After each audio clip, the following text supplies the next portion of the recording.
বিসমিল্লাহি রহমানির রহিম। আসসালামু আলাইকুম এভরিওয়ান। জুয়েল চ্যানেল পক্ষ থেকে আবারও আপনাদেরকে ওয়েলকাম।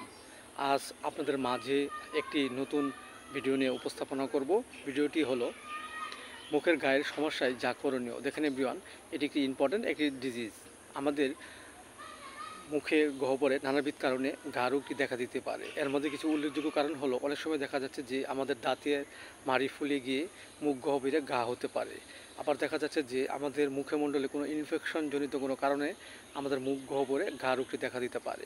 কিন্তু অধিকাংশ সময় আমাদের এই বাংলাদেশে শীতকালে এই মুখে ঘা রোগটি বেশি প্রবণতা থাকে। সো এভরিওয়ান, এই রোগটি আমাদের মাঝে হলে যে লক্ষণগুলো থাকে তা হলো, এই রোগ আক্রান্ত ব্যক্তিটির যদি মুখে ঘা হয় এবং মুখ থেকে লালা ঝরে এবং ব্যথা করে এবং রাতে যদি ব্যথাটা বাড়ে, এক্ষেত্রে অবশ্যই আমরা যে ওষুধটি সেবন করব সেটা হলো মার্শাল 30। আমরা 2 ফোঁটা করে সকাল বিকাল 2 বার সেবন করতে পারি।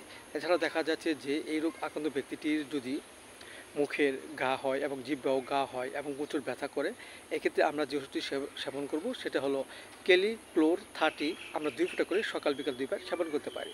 এছাড়া দেখা যাচ্ছে যে এই রোগ আক্রান্ত ব্যক্তি যদি শীতকাতর হয় এবং প্রস্রাবের দুর্গন্ধ থাকে, মুখে ঘা হয়েছে এবং ঘাটি আস্তে আস্তে জিহ্বায় হয়েছে, মুখ থেকে লালা ঝরে ব্যথা করে, এক্ষেত্রে অবশ্যই আমরা যে ওষুধটি সেবন করব সেটা হলো অ্যাসিট্রোনাটিকাম 30। 2 ফোঁটা করে সকাল বিকাল 2 বার সেবন করতে পারি। এবং পাশাপাশি আমাদের হোমিওপ্যাথি যে বায়োকেমিক বড়ি ক্যালিমিওর 6S 4টি করে বড়ি চিবিয়ে হালকা গরম গরম পানি সহ আমরা সকাল বিকাল 2 বার সেবন করতে পারি। এবং বায়োকেমিক বড়ি ক্যালিফস 6S 4টি করে বড়ি চিবিয়ে হালকা গরম গরম পানি সহ আমরা সকাল বিকাল 2 বার সেবন করতে পারি। এতে করে আমাদের মাঝে যে মুখে যে ঘা সমস্যা সেটা আস্তে আস্তে দূর হয়ে যাবে এবং আমাদের মধ্যে সুস্থবোধতা ফিরে আসবে। সো এভরিওয়ান, ভিডিওটি ভালো লাগলে অবশ্যই আপনারা সাবস্ক্রাইব করবেন, পাশে থাকবেন। সবাই ভালো থাকেন, সুস্থ থাকেন। Thank you so much.